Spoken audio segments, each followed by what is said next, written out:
Si vous aimez le mystère, le paranormal, et que vous souhaitez en savoir plus sur les recherches en cours, eh bien restez avec nous sur Fréquence Évasion et découvrons ensemble en compagnie de scientifiques et de témoins les phénomènes que l'on dit surnaturels. Patience, c'est dans une poignée de minutes sur Fréquence Évasion. Fréquence Évasion. Fréquence Évasion.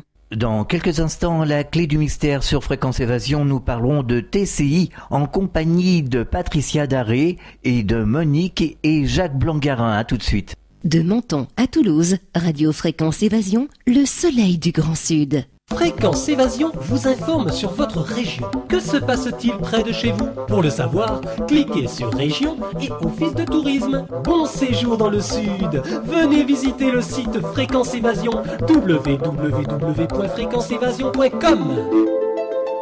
Partout dans le Grand Sud, Fréquence Évasion. C'est la clé du mystère sur Fréquence Évasion. Nous allons parler de transcommunication instrumentale en compagnie de Patricia Daré et de Monique et Jacques Blangarin. Et cette émission a été enregistrée dans les studios de France Bleu Berry. Nous allons parler de transcommunication Quesaco, certains vont dire, on va tout expliquer avec Monique Lage, bonjour. Je vais vous demander de vous rapprocher de votre micro. Et Jacques Blangarin, bonjour. Bonjour. Qui sont venus sur l'invitation de Nicole Duvin. Bonjour Nicole. Bonjour. Alors, la transcommunication, c'est pas la première fois qu'on la traite au cours des conférences de la librairie, puisque je crois qu'il y a quelques années, le père François Brune avait été votre invité, Nicole. Exactement, oui, le père François Brune est auteur d'un livre bien connu qui s'appelle « Les morts vous parlent », était venu faire une conférence, je vous dirai pas, ça fait au moins 2 ou 3 ans. C'était à Déol, il y avait un monde fou, mais comme c'est un sujet qui passionne tout le monde et qui est très demandé, donc j'ai eu l'idée cette fois-ci de faire venir Monique et Jacques de l'association Infinitude, c'est-à-dire l'association créée par Monique Simonet, c'est ça? Voilà, Monique Simonet qui est l'une des pionnières, c'est bien cela, avec qui vous travaillez tous les deux d'ailleurs. Absolument, absolument, et Monique Simonet est notre présidente d'honneur. Et c'est avec elle que nous avons créé l'association en 1992, au mois de mai. Et c'est vrai qu'elle a pris une ampleur que nous n'avions pas du tout prévue au départ, puisque très rapidement, nous sommes arrivés à pratiquement 1 millier d'adhérents, c'est ce qu'il y a aujourd'hui. 1000 adhérents pour cette association, on comprend pourquoi, on va comprendre pourquoi, vous en aurez peut-être plus d'ailleurs à la fin de cette émission. Qu'est-ce que la transcommunication, d'abord? Transcommunication instrumentale. Voilà. Alors, c'est un terme qui a été inventé par le professeur Senkowski en Allemagne, qui matérialise le fait qu'on va communiquer à travers un certain voile avec d'autres mondes que communément on appelle l'au-delà. Je dirais même d'autres dimensions en réalité. Et cette transcommunication a une forme bien particulière puisqu'elle fait appel à du matériel d'enregistrement du son, voire des images, mais on n'en parlera pas trop aujourd'hui, je pense. Cette technique permet d'enregistrer la voix de nos défunts. Oui, alors vous avez bien dit, on n'a pas la berlue d'enregistrer la voix des défunts. Absolument. Alors, c'est né dans les années 50-60, plutôt vers les années 60 d'ailleurs, puisque la première, vous avez dit, la première expérience Jorgensen, c'était dans les années 59, donc plutôt dans les années 60. C'est quelque chose qui existait beaucoup plus tard, finalement, que la création du magnétophone, de la bande magnétique, même du phonographe, puisque c'est vrai que les ancêtres, c'était le phonographe. Mais on retrouve, et ça c'est intéressant, vous m'avez dit ça l'autre jour au téléphone, Monique Lage, on retrouve dans les prédictions fin de siècle dernier déjà l'existence de la transcommunication. Les médiums en parlaient. Tout à fait. Alors on disait quoi? Par l'intermédiaire du phonographe. On parlait du phonographe. On disait on attendra les morts par l'intermédiaire du phonographe. Bien sûr. Ouais. Alors ça, évidemment, c'est pas, on fait pas une carrière dans la transcommunication. Donc je vais vous demander comment vous êtes arrivés tous les deux à vous plonger dans ce monde de la transcommunication et surtout depuis quand avez-vous des résultats? Écoutez, je crois que l'expérience que l'on a tous les deux est très intéressante parce qu'on est, je dirais, pratiquement à l'opposé. Monique Lage est partie dans la transcommunication sans avoir perdu de personnes proches. Elle a eu des résultats tout de suite et elle a une oreille extraordinaire. Personnellement, j'ai commencé à enregistrer après un deuil. J'ai eu des résultats très longtemps après et j'ai eu une mauvaise oreille. Alors je laisse la parole à Monique pour revenir Oui, maintenant. d'accord, donc vous êtes complémentaires. Vous Absolument. enregistrez, Monique écoute, c'est ça. Tout à fait. Monique, alors vous, ça vous est arrivé personnellement il y a quelques années, vous n'y En croyiez 90, oui. Alors que vous n'y croyiez pas vraiment, vous n'êtes pas quelqu'un qui disons qui que je est branché. voulais y croire parce que c'est quelque chose qui rassure. Mais j'étais sceptique au fond de moi. Je me disais, je vais appeler par l'intermédiaire du magnétophone, je vais avoir des résultats. Ça me paraissait vraiment très improbable. Et j'ai une amie qui est médium à Nice, une brave grand-mère, et elle m'avait fait entendre des voix. Et vraiment, j'avais toute confiance en elle, mais je me disais, elle n'est pas ventriloque, il n'y a pas quelque chose. Enfin, je trouvais toujours. Et j'ai voulu essayer moi-même. J'ai donc acheté le matériel. Et quand j'ai eu le matériel devant moi, j'étais incapable de le faire. Parce que je me disais, c'est pas possible. Ça ne peut pas. Et j'ai rangé ce matériel. Et un jour, une collègue de bureau est venue me voir. Elle avait son papa en phase terminale. Et elle me dit, est-ce que vous croyez qu'il y a quelque chose après? Et je lui dis, écoutez, j'ai une expérience, j'ai entendu parler de la transcommunication. Si vous voulez, venez chez moi, j'ai des voix que j'ai obtenues avec une médium. Et elle est venue chez moi, elle a entendu ces voix, elle s'est mise à pleurer, alors qu'elle ne croyait à rien, elle. Et elle m'a dit, j'achète un magnétophone et je le fais. Je me suis dit, t'aurais mieux fait de te taire, elle va acheter son magnétophone, elle n'aura rien. Or, à ma grande surprise, elle a acheté son matériel, elle m'appelait 2 jours après en me disant, mais Monique, j'ai eu une réponse. Elle me l'a fait entendre par téléphone. Et là, je me suis dit, mais pourquoi elle et pas moi? Et j'avais un appartement très calme, je me suis assise en tailleur sur mon lit et j'ai appelé mon père qui était parti en 1971. Et j'ai écouté et j'ai entendu « Bonsoir ». Alors là, j'étais vraiment interloquée et j'ai dit « Mais papa, si c'est toi, il faut que tu te fasses reconnaître. Dis-moi quelque chose ». Et j'ai entendu, et je l'ai fait entendre par la suite à d'autres, « Mais je suis avec toi et en toi, ma poupoune ». Et poupoune, on ne m'avait pas appelée comme ça depuis bien, bien longtemps. C'est le nom qu'il me donnait quand j'étais petite fille. Alors là, j'avoue que j'ai levé les bras au ciel et j'ai dit, mais envoyez-moi quelque chose à faire, c'est pas possible, je ne peux pas rester avec cela pour moi, parce que ça bouleverse totalement la vie.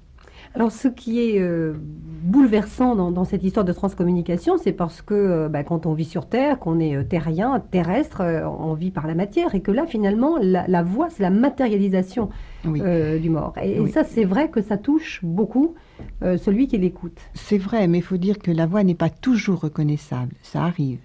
On reconnaît les expressions. Mais la plupart du temps, on ne reconnaît pas la voix quand même. Oui.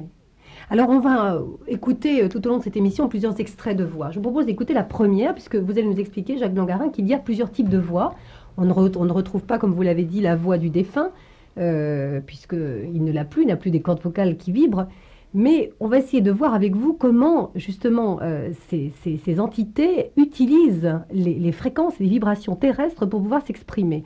Tout à l'heure, on parlera des conditions d'enregistrement. La première voix que nous allons écouter est celle d'un enfant. Alors, on va bien préparer l'auditeur parce qu'il faut qu'il tende l'oreille. Vous entendrez donc, on va entendre votre voix tout de suite qui va expliquer la première voix qu'on va entendre. Jacques Blangarin, c'est la vôtre qui parlait avec cet enfant, c'est ça? C'est cela. On vous entend parler avec cet enfant, l'appeler, et puis on entend un chuchotement. Vous allez l'entendre 3 fois, ce chuchotement, donc le temps de s'habituer à ce chuchotement qui dit « Je vous aime, c'est super », c'est ça? Voilà. Et il le dit à sa maman? Il le dit à sa maman, effectivement. Voilà. C'est-à-dire que le message est comme si c'était pour moi, enfin moi qui l'avais reçu, mais c'est pour transmettre à sa maman. Il sait bien que c'est un contact que l'on fait pour la maman. Il s'agissait d'un petit garçon? C'était un garçon, je ne me souviens plus très bien de l'âge, mais enfin Oui, c'était un garçon. C'était un petit garçon. Je vous aime, c'est super. Alors, on en aura beaucoup d'autres, des témoignages de ce genre dans cette émission. Je vous demande d'être très attentif à cette écoute. Premier message, je vous aime, c'est super. Voix chuchotée. Je vais peut-être te laisser encore quelques instants pour que tu puisses toi-même trouver ce que tu as envie de dire à ta maman ou à ton papa.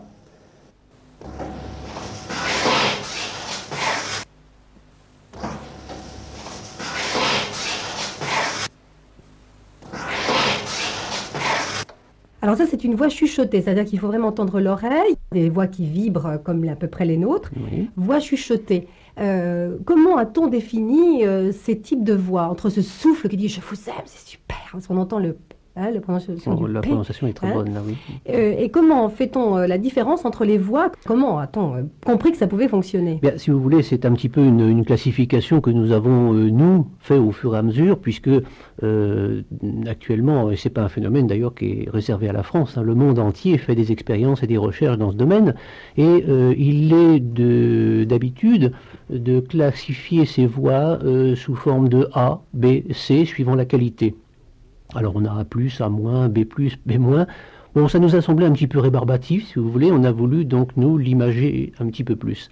Alors on a déterminé, par rapport à ce que l'on recevait, des voix sous forme de chuchotement ou de souffle, des voix qu'on appelle constituées et des voix reconstituées.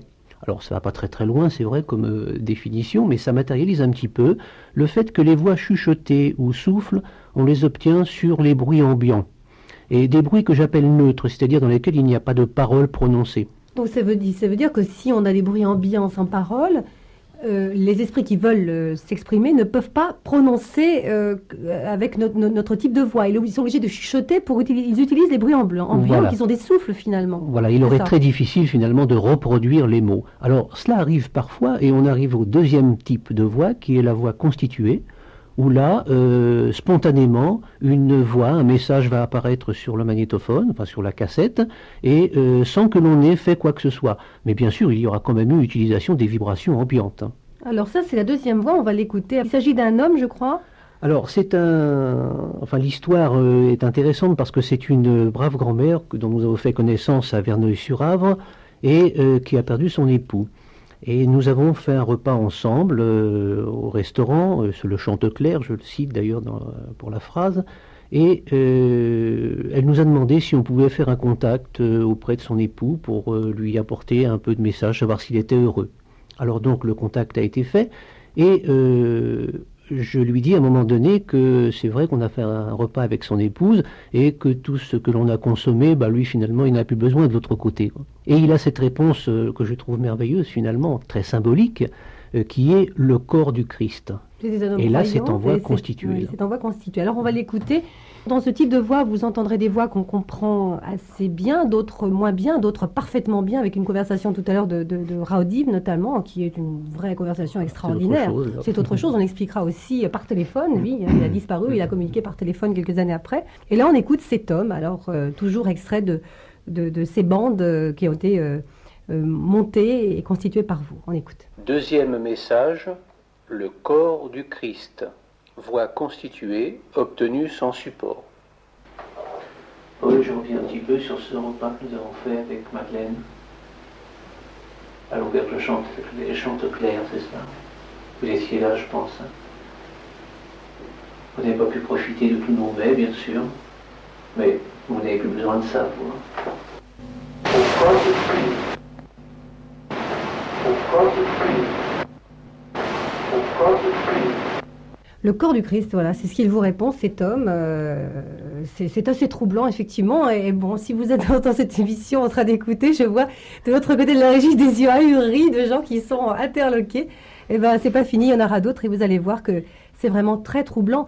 Et que si cette émission, vous la faites aujourd'hui, Monique et Jacques, c'est pas simplement pour faire entendre des voix dans une curiosité scientifique, c'est pour se poser la question qu'il y a donc quelque chose après, et justement, c'est un beau message d'espoir pour tous ceux qui sont là et qui ont peut-être des choses à faire en étant là, pour l'après. Absolument. C'est un peu le message que vous voulez délivrer. Je crois que c'est ça, le plus grand message de la transcommunication instrumentale, c'est pas le sensationnel des voix, c'est pas le sensationnel de ce que l'on peut obtenir, c'est finalement cette certitude qui s'implante chez la personne qui obtient un message elle-même, que la vie n'est pas finie, que l'amour continue au-delà de la mort, et que, en définitive, il y aura des retrouvailles. Nous parlons de transcommunication instrumentale en compagnie de Patricia Daré, Monique et Jacques Blangarin, donc enregistrés dans les studios de France Bleu Berry. On revient dans quelques instants, on marque une pause, à tout de suite. Vous écoutez Fréquence Évasion, Midi-Pyrénées, Languedoc-Roussillon, Provence, Côte d'Azur. Chaque jour sur Fréquence Évasion Grand Sud, info, loisirs, culture, environnement et détente. Fréquence Évasion, www.fréquenceévasion.com. Radio Fréquence Évasion, le son de la Côte d'Azur. Nous sommes de retour sur Fréquence Évasion, toujours en compagnie de Patricia Daré, Monique et Jacques Blangarin. Nous parlons de transcommunication et c'est une émission qui a été enregistrée dans les studios de France Bleu Berry. Vous faites partie, je tiens à le dire également, d'une association qui s'appelle INIT, qui est l'International Network Instrumental Transcommunication. Ça veut dire que de par le monde, il y a des recherches qui sont faites et des résultats obtenus. Absolument. Absolument. Ça ne date pas d'aujourd'hui d'ailleurs, mais disons que c'est en 1995 que le mouvement a été créé. Les chercheurs du monde entier se regroupent au sein de cette fameuse INIT, de manière à mettre en commun leurs recherches, les résultats de leurs recherches, et puis toutes les idées qu'ils peuvent avoir sur les développements de matériel ou de moyens de communication avec ces autres dimensions. Est-ce que vous avez comptabilisé le nombre de messages que vous avez reçus jusqu'à présent ? Monique Simonet, avec qui vous travaillez, qui elle, depuis 1978, s'est branchée avec l'au-delà, a comptabilisé quelques 20 000 messages à peu près approximativement. Est-ce que vous en êtes à peu près à cela également, non ? Oh, pas loin. Pas loin. Peut-être pas loin, enfin bon, je ne sais pas si de toute façon le nombre de messages a une grande importance, mais je crois que oui, lorsqu'on parle de messages, si vous voulez, ça correspond bien entendu à chaque phrase qui a été reçue par rapport à un certain nombre de contacts. Alors je crois que des contacts actuellement, on doit en avoir l'équivalent de 400 ou 500 peut-être. Comme il y a en moyenne une quinzaine de réponses par message, bon, on fait un calcul, on arrive à quelques milliers, mais on n'est peut-être pas encore au niveau de Monique Simonet. Oui. Alors il faut dire qu'il y a des gens comme vous de par le monde qui se sont penchés dans la recherche sur la transcommunication, qui ont également eu beaucoup de résultats. Vous les confrontez au cours de ces congrès. Est-ce que ces résultats sont complémentaires? Est-ce qu'ils se ressemblent beaucoup? Est-ce qu'il y a quelque chose qui reste commun à tous ces travaux? Il y a quand même une grande différence au niveau des messages. Alors, le point commun, bien entendu, c'est qu'ils viennent d'autres dimensions. Par rapport à la teneur des messages, il y a là une grande différence parce que nous, et cela vient peut-être de l'orientation d'ailleurs, puisque notre axe principal à l'association est de recueillir des messages d'espoir, des messages d'amour qui vont prouver que la vie continue à des personnes qui ont perdu un être cher. Alors, les messages que nous recevons sont relativement courts. D'ailleurs, on l'a vu tout à l'heure avec les deux premiers. Les autres sont à peu près de la même teneur. Ils sont relativement courts, mais ils sont extrêmement porteurs d'espoir. Par contre, au niveau de la recherche internationale, il y a des gens qui travaillent aussi comme nous, mais la plupart de ces chercheurs vont recevoir des messages qui vont être plus des messages un peu d'enseignement, des messages philosophiques, qui vont être beaucoup plus longs parce qu'obtenus par d'autres moyens que ceux que nous utilisons. Nous, ces messages, nous les obtenons avec un simple magnétophone et un micro. Oui, alors en parlant du matériel, c'est vraiment le matériel de base, magnétophone, micro. Absolument, absolument. Avec un simple magnétophone et un micro extérieur, on conseille généralement, on peut obtenir sans problème des réponses. Ce qui ne veut pas dire quand même que tout le monde et tout de suite obtiendra des messages, hein, mais on peut les obtenir. Par contre, c'est vrai que les grands chercheurs internationaux ont commencé avec le magnétophone, mais en sont venus petit à petit, avec conseil des entités de l'au-delà, à fabriquer des matériels particuliers ou à agencer des matériels classiques pour obtenir des messages. Parce qu'on les conseille, on leur dit, vous devriez faire ça et ça et ça pour nous entendre un peu mieux. Voilà. Ah oui, ça. Voilà. Alors, il y a deux choses qui jouent dans la transcommunication quand même. Je crois que c'est important peut-être de le dire aussi, parce qu'on parle beaucoup de matériel, mais en fait, le matériel, c'est pas la finalité. Je me réfère simplement à un matériel qui est utilisé, qui a été utilisé beaucoup au Luxembourg, en Allemagne, qui consistait à faire un agencement avec un certain nombre de postes de radio, un poste de télévision, et puis je crois qu'il y avait aussi un générateur de fréquences. Bon, tous ces matériels étaient tout à fait classiques. Et en dehors d'une période bien déterminée qui était définie par les entités de l'au-delà, le matériel ne fonctionnait pas, il n'y avait pas de message. Seulement au moment où c'était déterminé et où il y avait ce qu'ils ont appelé un champ de contact qui était développé entre les personnes terrestres et les entités, à ce moment-là, le canal s'ouvrait et les messages arrivaient. Ouais. Donc vous voyez qu'il y a le matériel, c'est vrai, mais il y a une partie spirituelle beaucoup plus importante qui fait qu'on va recevoir ou non des messages. Bien sûr, évidemment. L'un ne va pas sans l'autre. Les messages sont toujours liés à la spiritualité. Un message d'amour, il n'y a jamais de... Bien sûr, bien sûr. On ne vous dit jamais tu me casses les pieds. On n'a jamais eu tout au moins. Voilà, jamais. Donc c'est toujours je t'aime, c'est toujours des messages d'amour, de sympathie, des choses très, très... Il faut le dire aussi, c'est très, très important. Absolument. Des messages de reconnaissance aussi. Voilà, ça c'est important. Ils se font reconnaître. Mais il faut dire aussi qu'à l'association, notre but premier, ce n'est pas de faire des contacts pour les personnes, c'est d'apprendre à le faire soi-même. Parce que je crois que c'est beaucoup plus convaincant quand on obtient soi-même une réponse. Bien sûr. Alors, on va réécouter un autre extrait de ces messages, de ces dialogues. Là, je crois que c'était un... Et puis après, on va parler de la fréquence vocale, puisque vous avez fait analyser, évidemment, ces voix, de la fréquence vocale de ces voix par rapport à la voix humaine, et de voir qu'il est impossible que ce soit un homme qui parle, ni une machine terrestre. Alors, on va tout de suite écouter. Alors, vous allez nous parler un petit peu du contexte de cette réception. Voilà. Alors, le message suivant que l'on va entendre est un message qui a été obtenu au cours d'une réunion que nous avions fait, c'est à Angers exactement, et il y avait une trentaine de personnes. Donc, au départ, c'était un exposé, conférence. Et puis, les personnes ont demandé à ce que l'on fasse un contact. Alors, généralement, on ne le fait pas, parce que, comme on le dit toujours, ça n'est pas du tout du spectacle. Et puis, d'autre part, lorsqu'on a un nombre de personnes comme cela, il n'est jamais évident qu'il y ait résultat. Il peut y avoir différents esprits, et ça va influer automatiquement sur le fameux champ de contact. Et puis, il y avait quand même finalement une très grande harmonie entre les participants qui, spontanément, se sont pris la main, ont formé une chaîne. Donc, on a tenté le contact, on l'a fait. Et chaque personne a pu poser une question. Et effectivement, il y a eu réponse pratiquement pour chacun. Et à la fin de cet enregistrement, comme je le fais à l'habitude, en fait, il me semble normal, c'est que je remercie nos amis invisibles de nous avoir aidés, d'avoir délivré des messages. Et sur un support de langue en hébreu, que l'on utilise aussi des fois, on en parlera peut-être un petit peu après. Oui, on va en parler. On a obtenu cette réponse, alors pleine d'humour, de réalité, mais extraordinaire pour nous. On est là, mais c'est pas un miracle, suivi d'un petit rire. Voilà, alors on écoute tout de suite cet extrait. Troisième message, on est là, mais c'est pas un miracle. Voix reconstituée, obtenu sur support d'hébreu. Moi aussi, j'adresse un grand merci. Un grand merci à tous ceux qui ont permis cette liaison aujourd'hui et qui la permettent encore. Merci beaucoup.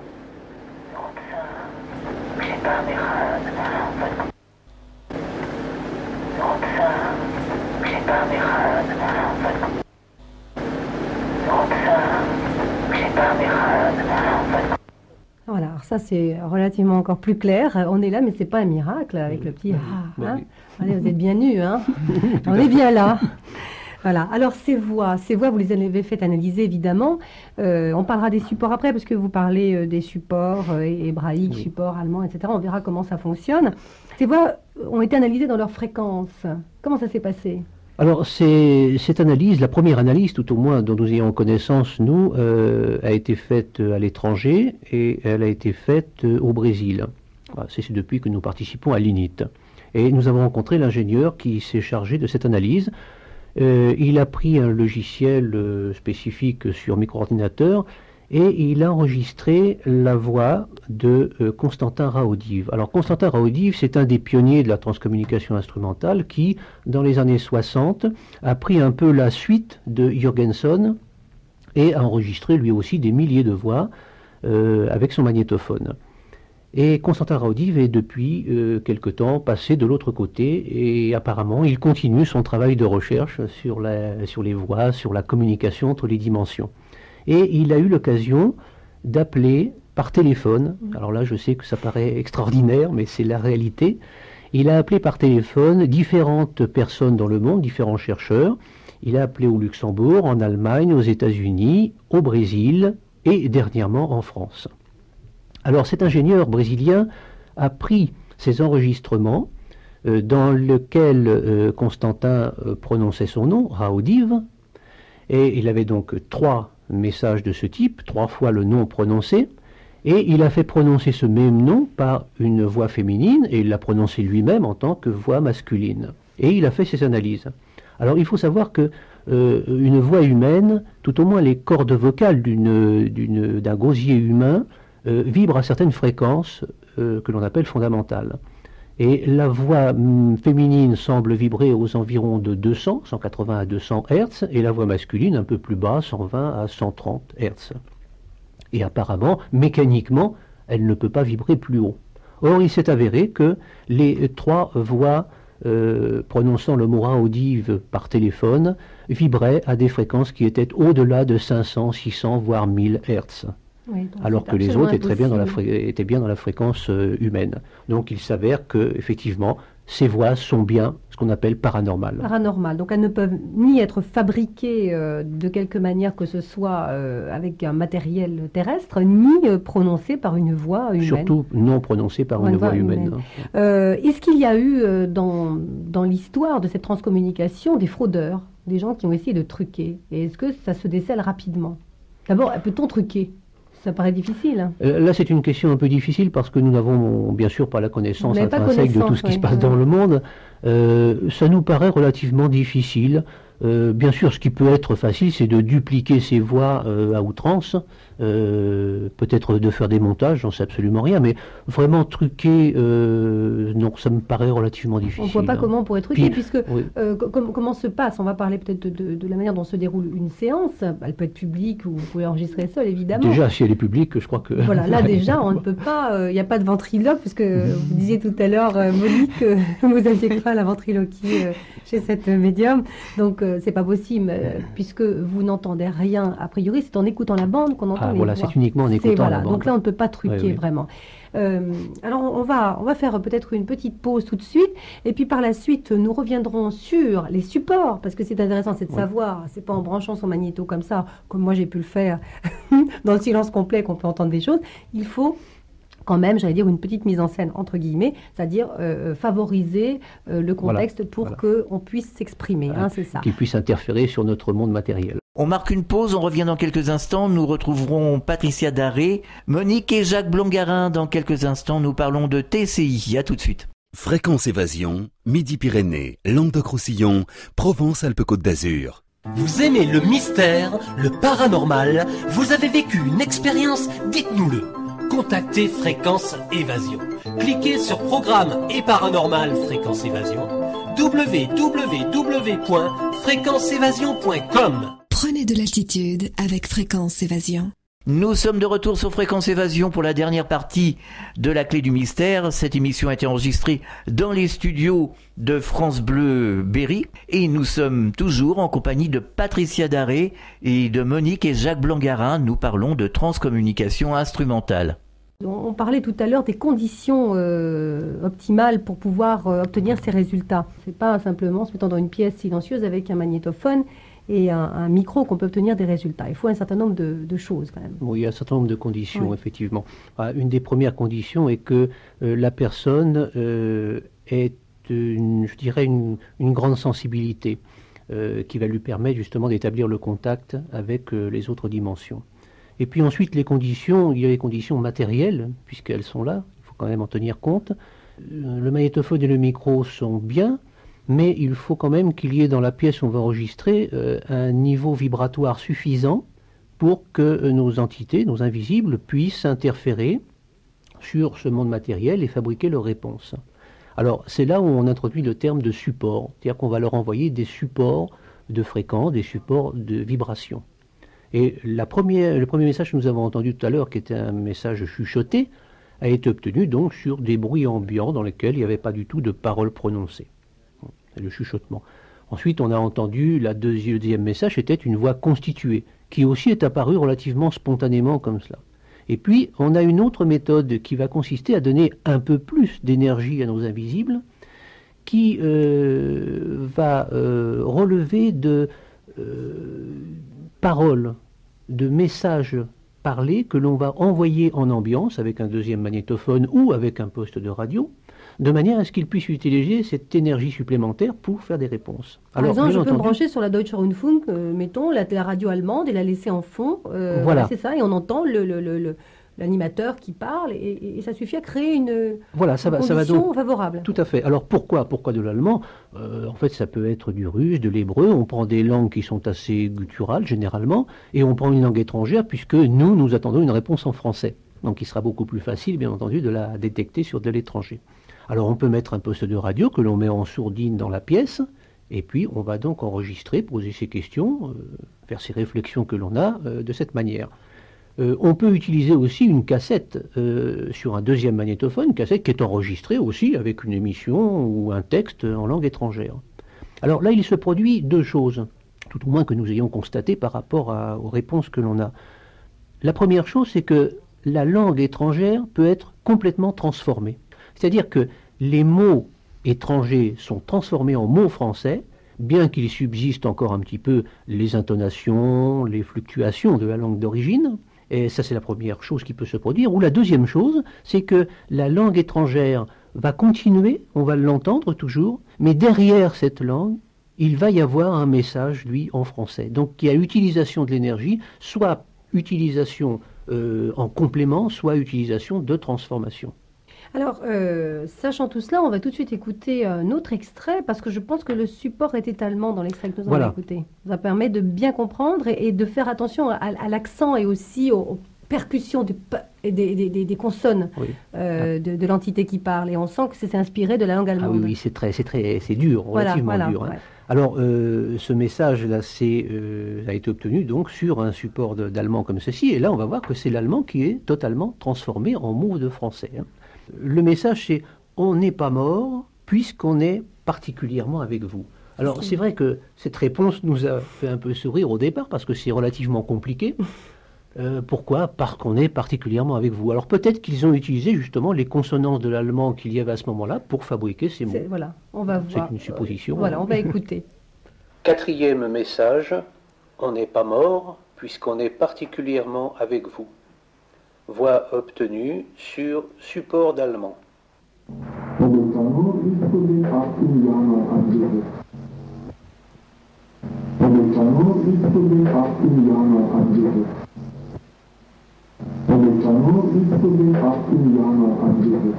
Alors là, on sent qu'effectivement l'entité a utilisé, il a presque l'accent allemand pour parler, parce qu'il a utilisé la langue allemande. Ce qui est intéressant de savoir, Monique Lage, puisque c'est vous qui êtes l'écoute de ces bandes et qui retranscrivez tous les messages que vous obtenez, comment se détache, parce que là vous avez fait un montage où on ne garde que la phrase, comment se détache la phrase qu'on va capter par rapport au fond? C'est scandé, on entend déjà à la première écoute qu'on entend les syllabes si vous voulez, mais c'est vrai que c'est très difficile de détecter ce qui est dit la première fois. Donc on utilise un magnétophone qui possède un ralentisseur.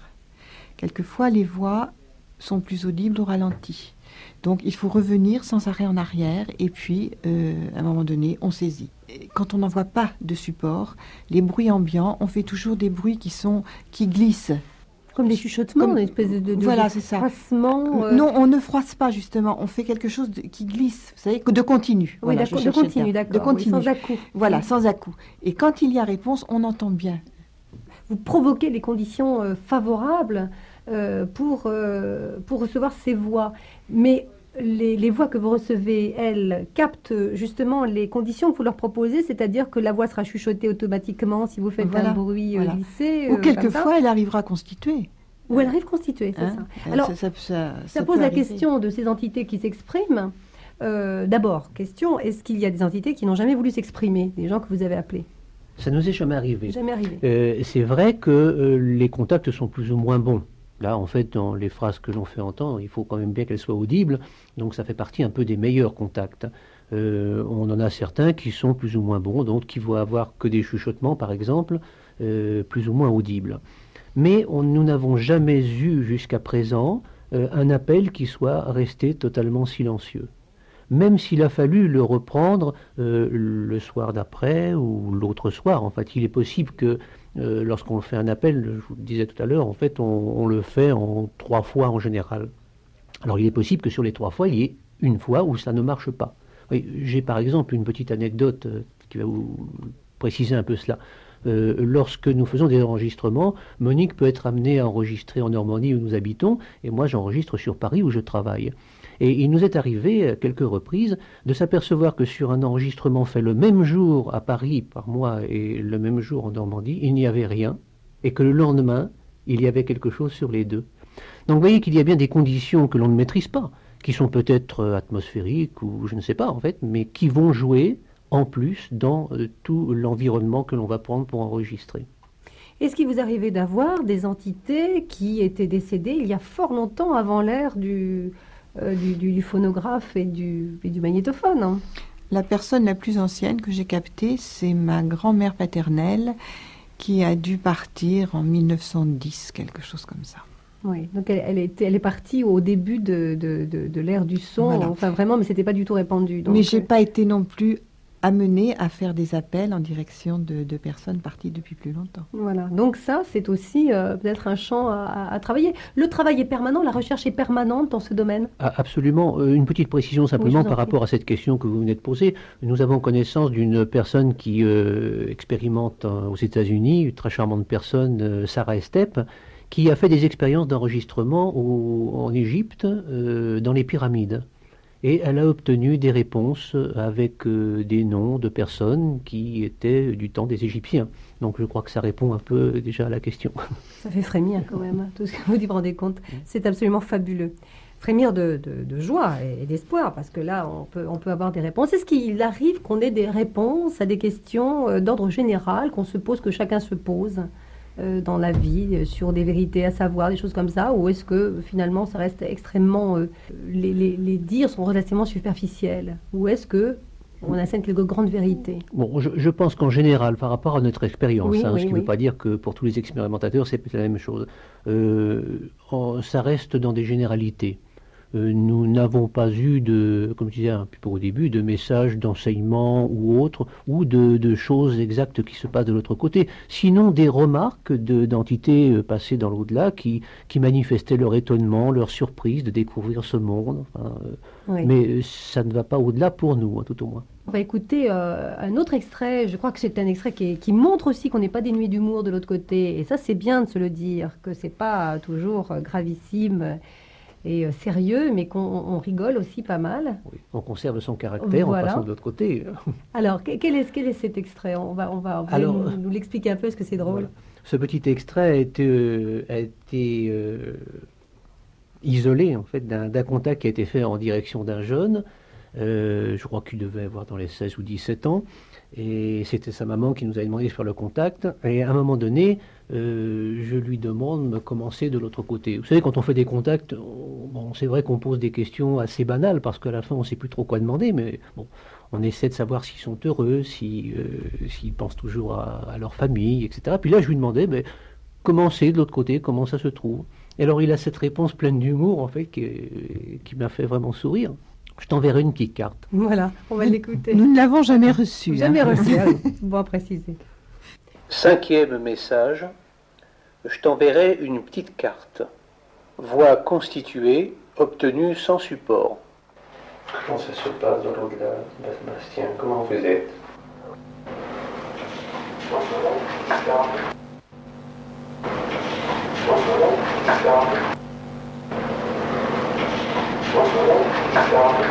Voilà, il faut saisir avec le bruit d'ambiance, je t'enverrai une petite carte, et on sent effectivement là, avec le bruit d'ambiance, que les sons utilisés sont des sons de radio, en l'occurrence, et de voix parlées dans différentes tonalités.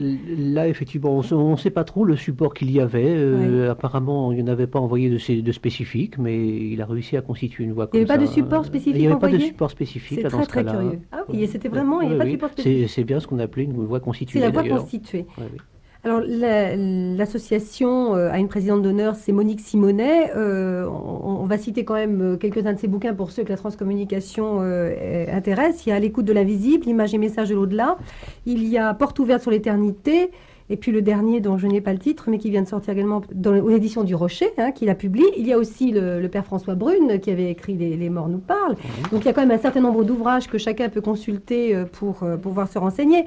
Et si je parlais de ça, c'est parce que Monique Simonet, elle, dans ses livres, parle de la transcommunication par image vidéo. Donc c'est un autre secteur. C'est-à-dire que là, on parle de la bande magnétique, mais il y a les images vidéo.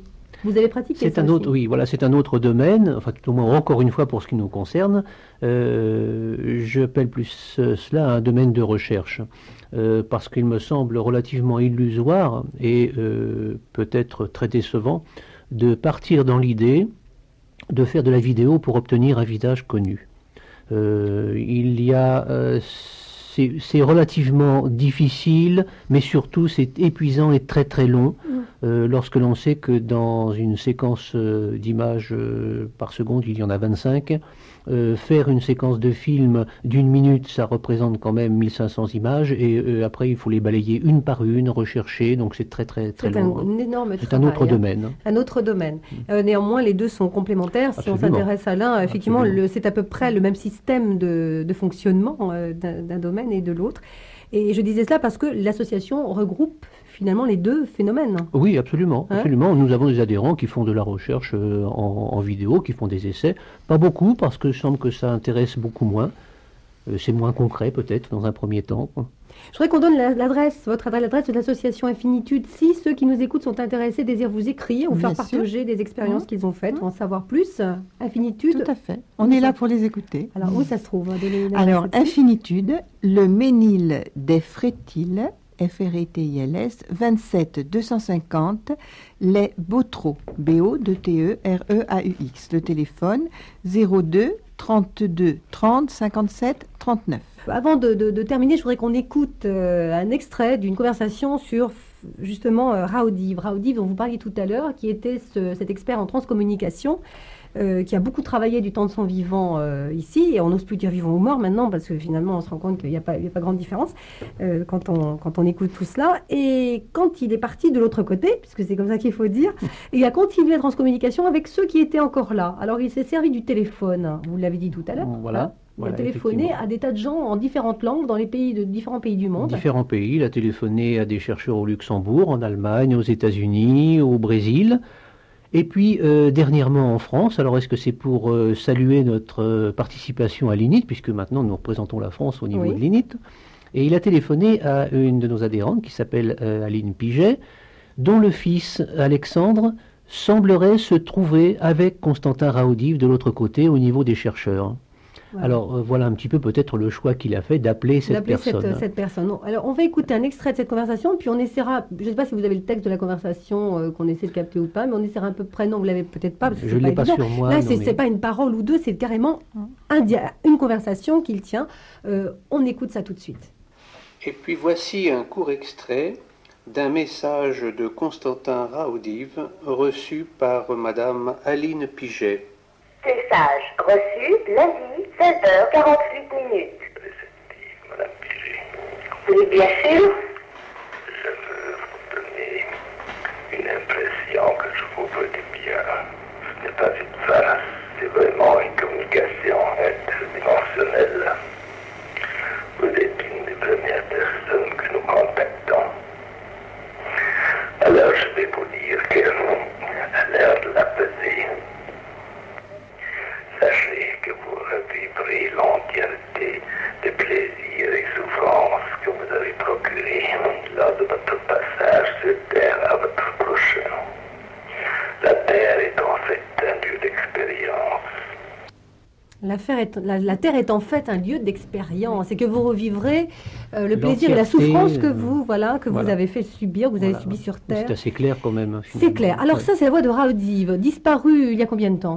Il est décédé dans les années, je crois que c'est les années 80. Mais oui, quand même. Et alors, il communique là avec Madame Piget, mais il communique aussi de par le monde, avec la même voix et dans toutes les langues. Voilà, c'est ce qui est remarquable d'ailleurs, parce que nous avons des extraits des différents messages qui ont été reçus et qui ont été enregistrés donc sur répondeur téléphonique, et qu'on a fait des comparaisons, et c'est vrai qu'on retrouve absolument la même voix, les mêmes intonations dans les différentes langues, différents pays. Alors ce qu'il faut dire aussi, qui est quand même très très intéressant, c'est que il y a eu des messages croisés, c'est-à-dire qu'en même temps un message était reçu en Allemagne et un autre au Brésil, voilà. Au même moment pratiquement. Au même moment, donc, il téléphonait. Ça enlève le doute de la supercherie éventuellement. Bien sûr, donc là la voix était claire, la langue tout à fait sûr. On sent que c'est quelqu'un qui avait quand même un niveau de recherche, un grand philosophe et un niveau de recherche assez important. Avant de terminer, je voudrais quand même qu'on parle de la prudence, parce que là, on a démontré des années de recherche, des années d'expérience. Mais attention, transcommunication, ça peut être la porte ouverte aussi à des choses dangereuses. Et il faut quand même le signaler, de ne pas se lancer là-dedans sans craindre, quand même, si on n'est pas prudent, certains retours. Voilà. Il y a quelques risques, mais je crois que ces risques sont à peu près les mêmes que l'on peut retrouver dans d'autres modes de communication. C'est-à-dire qu'en fait, il ne faut pas en faire un jeu, bien sûr. Il ne faut pas non plus en faire un commerce. Enfin, tout au moins, c'est notre conception de la chose. C'est un cadeau que l'on reçoit. Mais je crois qu'il faut faire surtout attention pour les personnes qui voudraient tenter la communication, d'autant plus si ces personnes ont une sensibilité très, très, très fine. C'est qu'il peut y avoir l'immission d'entités plus ou moins mauvaises qui peuvent leur délivrer des messages plus ou moins pernicieux aussi. Oui. Donc il faut avoir beaucoup de discrimination, de discernement dans les messages que l'on reçoit. Et puis, deuxième chose, très très importante aussi, ne pas s'accrocher au magnétophone. C'est un moyen, mais ça n'est pas une finalité. Monique Lage et Jacques Blangarin, je voudrais vous remercier d'être venus nous entretenir de ce sujet si passionnant aujourd'hui. À très bientôt pour un nouveau numéro de La Clé du Mystère. Nous étions en compagnie de Patricia Daré, Monique et Jacques Blangarin et nous parlions de transcommunication instrumentale. Vous pouvez nous écrire à fréquenceévasion@hotmail.fr si vous souhaitez faire des commentaires sur les diverses émissions de La Clé du Mystère. À bientôt. Fréquence Évasion.